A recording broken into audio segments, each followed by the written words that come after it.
ಚಿನ್ನದ ದರ ಭಾರೀ ಜಿಗಿತ. ಮೊದಲ ಬಾರಿಗೆ 85,000 ರೂಪಾಯಿಗಳ ಗಡಿಯನ್ನು ದಾಟಿದೆ. ಇದಕ್ಕೆ ಕಾರಣ ಏನು? ನಮಸ್ಕಾರ ವೀಕ್ಷಕರೇ, ನೀವು ನೋಡ್ತಾ ಇದ್ದೀರಾ ವಿಶ್ವವಾಣಿ ಮನಿ. ನಾನು ಕೇಶವ ಪ್ರಸಾದ್. ವೀಕ್ಷಕರೇ, ಬಂಗಾರದ ದರ ದಿನೇ ದಿನೇ ಏರ್ತಾ ಇದೆ. ಮೊದಲ ಬಾರಿಗೆ ಚಿನ್ನದ ದರ 85,000 ರೂಪಾಯಿಗಳ ಗಡಿಯನ್ನು ದಾಟಿದೆ. ಹೀಗಾಗಿ ಚಿನ್ನ ಖರೀದಿಸುವವರು ಸಾಕಷ್ಟು ಆಲೋಚನೆ ಮಾಡುವಂತಾಗಿದೆ. ಹಾಗಾದರೆ ಇದಕ್ಕೆ ಕಾರಣ ಏನು? ಈ ಎಪಿಸೋಡ್ನಲ್ಲಿ ವಿವರವಾಗಿ ನೋಡೋಣ.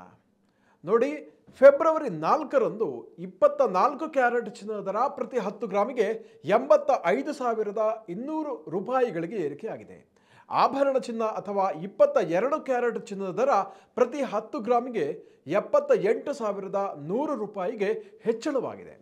ಬಜೆಟ್ ದಿನ ಬಂಗಾರದ ದರ 84,500 ರೂಪಾಯಿನಲ್ಲಿತ್ತು. ಆದರೆ ಮೂರೇ ದಿನದಲ್ಲಿ 85,500 ರೂಪಾಯಿ ಮಟ್ಟಕ್ಕೆ ಜಿಗಿದಿದೆ. ಹಾಗಾದರೆ ಈ ಬಂಗಾರದ ಸ್ಫೋಟಕ್ಕೆ ಕಾರಣ ಏನು ಅಂತ ಈಗ ನೋಡೋಣ.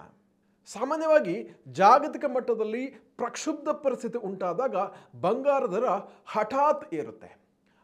ಈಗ ಆಗಿರೋದು ಅದೇನೆ. ನೋಡಿ, ಅಮೆರಿಕದಲ್ಲಿ ಅಧ್ಯಕ್ಷ ಡೊನಾಲ್ಡ್ ಟ್ರಂಪ್ ಅವರು ಕೆನಡಾ, ಮೆಕ್ಸಿಕೋ ಮತ್ತು ಚೀನಾದ ವಿರುದ್ಧ ಆಮದು ತೆರಿಗೆಯನ್ನು ವಿಧಿಸುವ ಮೂಲಕ ವಾಣಿಜ್ಯ ಸಮರವನ್ನು ಘೋಷಿಸಿದ್ದಾರೆ. ಟ್ರಂಪ್ ಅವರು ದಿನಕ್ಕೊಮ್ಮೆ ಏನೇನೋ ಹೇಳಿಕೆಗಳನ್ನು ಹೇಳ್ತಾ ಇದ್ರು ಕೂಡ, ಹೇಳಿಕೆಗಳನ್ನು ಬದಲಾಯಿಸ್ತಾ ಇದ್ರು ಕೂಡ, ಅವರ ಧೋರಣೆ ಇದೀಗ ಮಾರುಕಟ್ಟೆಯಲ್ಲಿ ಭಾರಿ ಅಲ್ಲೋಲ ಕಲ್ಲೋಲವನ್ನು ಉಂಟು ಮಾಡಿರುವುದಂತೂ ಖಂಡಿತವಾಗಿಯೂ ನಿಜ. ಇದರ ಪರಿಣಾಮ ಅಂತಾರಾಷ್ಟ್ರೀಯ ಮಟ್ಟದಲ್ಲಿ ಹೂಡಿಕೆದಾರರು ಸುರಕ್ಷಿತ ಹೂಡಿಕೆಯ ಸಾಧನ ಅಂತ ಕರೆಸಿಕೊಂಡಿರುವ ಬಂಗಾರದಲ್ಲಿ ಹೆಚ್ಚಿನ ಪ್ರಮಾಣದಲ್ಲಿ ಹೂಡಿಕೆ ಮಾಡ್ತಾ ಇದ್ದಾರೆ. ಇದರಿಂದಾನೇ ಬಂಗಾರಕ್ಕೆ ಈಗ ಬೇಡಿಕೆ ಹೆಚ್ಚುತ್ತಾ ಇದ್ದು ದರ ಕೂಡ ದಿಢೀರ್ ಗಗನಕ್ಕೆ ಏರ್ತಾ ಇದೆ. ಅಮೆರಿಕ ಸರ್ಕಾರ ಸದ್ಯಕ್ಕೆ ಮೆಕ್ಸಿಕೋ ಮತ್ತು ಕೆನಡಾ ವಿರುದ್ಧ ತೆರಿಗೆ ಏರಿಕೆ ಪ್ರಸ್ತಾಪವನ್ನು ತಡೆ ಹಿಡಿದಿದ್ರೂ ಕೂಡ ಇದು ತಾತ್ಕಾಲಿಕ ಆಗಿರಬಹುದು ಹಾಗಂತ ಒಂದು ಚರ್ಚೆ ನಡೀತಾ ಇದೆ. ಮುಂದಿನ ಕೆಲವು ವಾರಗಳಲ್ಲಿ ಪರಿಸ್ಥಿತಿ ಮತ್ತಷ್ಟು ಹದಗೆಡುವ ಸಾಧ್ಯತೆಯೂ ಇದೆ ಎಂಬ ವರದಿಗಳಿದೆ. ಅಮೆರಿಕವು ಕೆನಡಾ ಮತ್ತು ಮೆಕ್ಸಿಕೋದ ಉತ್ಪನ್ನಗಳ ಆಮದಿನ ಮೇಲೆ 25% ತೆರಿಗೆಯನ್ನು ವಿಧಿಸಿದ್ರೆ ಏನಾಗುತ್ತೆ? ಅಮೆರಿಕದಲ್ಲಿ ಈ ಎರಡು ದೇಶಗಳಿಂದ ಕಂಪನಿಗಳು ಬಂದು ಮಾರಾಟ ಮಾಡುವ ಉತ್ಪನ್ನಗಳು ಮತ್ತು ಸೇವೆಗಳ ದರ ದಿಢೀರ್ ಏರಿಕೆ ಆಗುತ್ತೆ. ಇದರಿಂದ ಅಮೆರಿಕದಲ್ಲಿ ಬೆಲೆ ಏರಿಕೆ ಆಗಬಹುದು. ಜನ ಈ ಎರಡು ದೇಶಗಳ ಉತ್ಪನ್ನಗಳ ಖರೀದಿಯನ್ನು ನಮಗೆ ಬೇಡ ಅಂತ ಕೈ ಬಿಡುವ ಸಾಧ್ಯತೆ ಕೂಡ ಇರುತ್ತೆ. ಆದರೆ ಕೊಳ್ಳಲು ಬಯಸೋರು ಒಂದು ಕಡೆ ಇರ್ತಾರಲ್ಲ, ಅವರಿಗೆ ಅದು ಭಾರಿ ಕಾಸ್ಟ್ಲಿ ಆಗುತ್ತೆ. ಇದರಿಂದ ಅಮೆರಿಕದಲ್ಲಿ ಹಣದುಬ್ಬರ ಅಥವಾ ಇನ್ಫ್ಲೇಷನ್ ಜಾಸ್ತಿ ಆಗುತ್ತೆ. ಇಂಥ ಸಂದರ್ಭದಲ್ಲಿ ಹೂಡಿಕೆದಾರರು ಏನು ಮಾಡ್ತಾರೆ ಅಂದರೆ ಚಿನ್ನ, ಬೆಳ್ಳಿ ಇಂತಹ ಈ ಅಮೂಲ್ಯ ಲೋಹಗಳಲ್ಲಿ ಇನ್ವೆಸ್ಟ್ ಮಾಡೋದನ್ನು ಜಾಸ್ತಿ ಮಾಡ್ತಾ ಹೋಗ್ತಾರೆ. ಆಗ ಈ ಲೋಹಗಳ ಬೆಲೆ ಕೂಡ ಅಂತಾರಾಷ್ಟ್ರೀಯ ಮಟ್ಟದಲ್ಲಿ ಏರಿಕೆ ಆಗ್ತಾ ಹೋಗುತ್ತೆ. ಅಮೆರಿಕ ಚೀನಾ ನಡುವಣ ಟ್ರೇಡ್ ವಾರ್ ಕೂಡ ಬಂಗಾರದ ದರ ಏರಿಕೆಗೆ ಕಾರಣ ಆಗಿದೆ.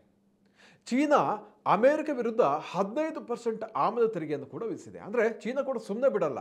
ಅಮೆರಿಕದಿಂದ LNG ಮತ್ತು ಕಲ್ಲಿದ್ದಲು ಆಮದು ತೀರಾ ಕಾಸ್ಟ್ಲಿ ಆಗುತ್ತೆ. ಆವಾಗ ಅಮೆರಿಕದಿಂದ ಚೀನಾಕ್ಕೆ ಆಮದಾಗುವ ಕಚ್ಚಾ ತೈಲ ಅಥವಾ ರಾ ಆಯಿಲ್, ವಾಹನ, ಪಿಕಪ್ ಟ್ರಕ್ಗಳ ಮೇಲೆ ಕೂಡ 10% ತೆರಿಗೆ ಏರಿಕೆ ಆಗುವಂಥ ಚಾನ್ಸಸ್ ಇದೆ. ಅಮೆರಿಕದಲ್ಲಿ ಅಲ್ಲಿನ ಫೆಡರಲ್ ರಿಸರ್ವ್, ನಮ್ಮಲ್ಲಿ ಹೇಗೆ ರಿಸರ್ವ್ ಬ್ಯಾಂಕ್ ಆಫ್ ಇಂಡಿಯಾ ಇದೆಯೋ ಅದೇ ರೀತಿ ಅಲ್ಲಿನ ಫೆಡರಲ್ ರಿಸರ್ವ್ ತನ್ನ ಬಡ್ಡಿ ದರ ಇಳಿಕೆಯನ್ನು ನಿರೀಕ್ಷಿತ ಮಟ್ಟದಲ್ಲಿ ಮಾಡ್ತಾ ಇಲ್ಲ ಅನ್ನುವಂಥ ಒಂದು ಅಪವಾದ ಕೂಡ ಇದೆ. ಇದು ಕೂಡ ಬಂಗಾರದ ದರ ಏರಿಕೆಗೆ ಕಾರಣ ಆಗಿದೆ. ಈ ಸಲ ಕೇಂದ್ರ ಬಜೆಟ್ನಲ್ಲಿ ಹಣಕಾಸು ಸಚಿವೆ ನಿರ್ಮಲಾ ಸೀತಾರಾಮನ್ ಅವರು ಬಂಗಾರದ ಆಭರಣಗಳ ಮೇಲಿನ ಕಸ್ಟಮ್ಸ್ ದರವನ್ನು 25%ದಿಂದ 20%ಗೆ ಇಳಿಸಿದ್ದಾರೆ. ಇದರ ಪರಿಣಾಮ ಕೂಡ ಬಂಗಾರದ ಆಭರಣಗಳಿಗೆ ಬೇಡಿಕೆ ಹೆಚ್ಚಳವಾಗಿ ಅದರ ದರ ಕೂಡ ಆಟೋಮೆಟಿಕಲಿ ಏರಿಕೆ ಆಗುವಂಥ ಚಾನ್ಸಸ್ ಇದೆ. ಇನ್ನು ವಿದೇಶಿ ವಿನಿಮಯ ಮಾರುಕಟ್ಟೆಯಲ್ಲಿ ಡಾಲರ್ ಎದುರು ರೂಪಾಯಿ ಮೌಲ್ಯ 87 ರೂಪಾಯಿ 35 ಪೈಸೆಗೆ ಇಳಿಕೆಯಾಗಿದೆ. ಹೀಗಾಗಿ ರಿಸರ್ವ್ ಬ್ಯಾಂಕ್ ಆಫ್ ಇಂಡಿಯಾ ಈ ವಾರ ಬಡ್ಡಿ ದರ ಮಾಡುವಂಥ ನಿರೀಕ್ಷೆ ಕೂಡ ಇದೆ. ಬಡ್ಡಿ ದರ ಇಳಿಕೆ ಆದರೆ ಗೃಹ ಸಾಲದ ಬಡ್ಡಿ ಕೂಡ ಇಳಿಯುವಂಥ ಚಾನ್ಸಸ್ ಇದೆ.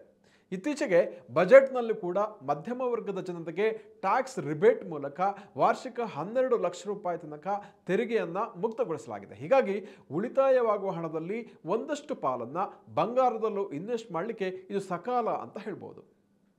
ಬಂಗಾರ ಮತ್ತು ಬೆಳ್ಳಿಯಲ್ಲಿ ಯಾಕೆ ಹೂಡಿಕೆ ಮಾಡಬೇಕು ಅಂತ ಕೆಲವರು ಕೇಳ್ಬೋದು. ಇದಕ್ಕೆ ಕಾರಣ ಇದೆ.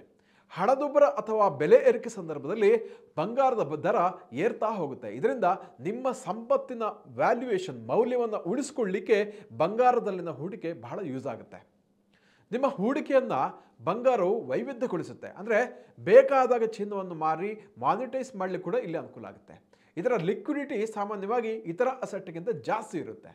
ಚಿನ್ನವನ್ನು ಅಡ ಇಟ್ಟು ಸಾಲನೂ ಪಡಿಬೋದು.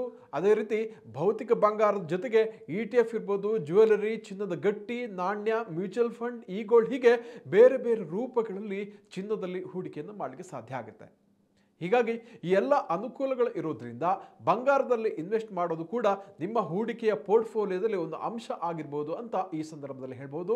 ವೀಕ್ಷಕರೇ, ಇಂಥ ಮತ್ತಷ್ಟು ಉಪಯುಕ್ತ ವಿಡಿಯೋಗಳಿಗೋಸ್ಕರ ವಿಶ್ವವಾಣಿ ಮನಿ ಯೂಟ್ಯೂಬ್ ಚಾನಲ್ನ ತಾವು ವೀಕ್ಷಿಸಿ ಹಾಗೂ ಸಬ್ಸ್ಕ್ರೈಬ್ ಮಾಡಿ ಅಂತ ಕೇಳ್ಕೊಳ್ತಾ, ಜೊತೆಗೆ ನಿಮ್ಮಲ್ಲಿ ಪರ್ಸನಲ್ ಫೈನಾನ್ಸ್ಗೆ ಸಂಬಂಧಪಟ್ಟ ಹಾಗೆ ಯಾವುದೇ ಪ್ರಶ್ನೆ, ಯಾವುದೇ ಗೊಂದಲ ಇದ್ದರೆ ನಮ್ಮ ತಜ್ಞರ ಮೂಲಕ ಅದಕ್ಕೆ ಸೂಕ್ತವಾದ ಉತ್ತರವನ್ನು ಕೊಡುವಂಥ ಪ್ರಯತ್ನವನ್ನು ಮಾಡ್ತೀವಿ.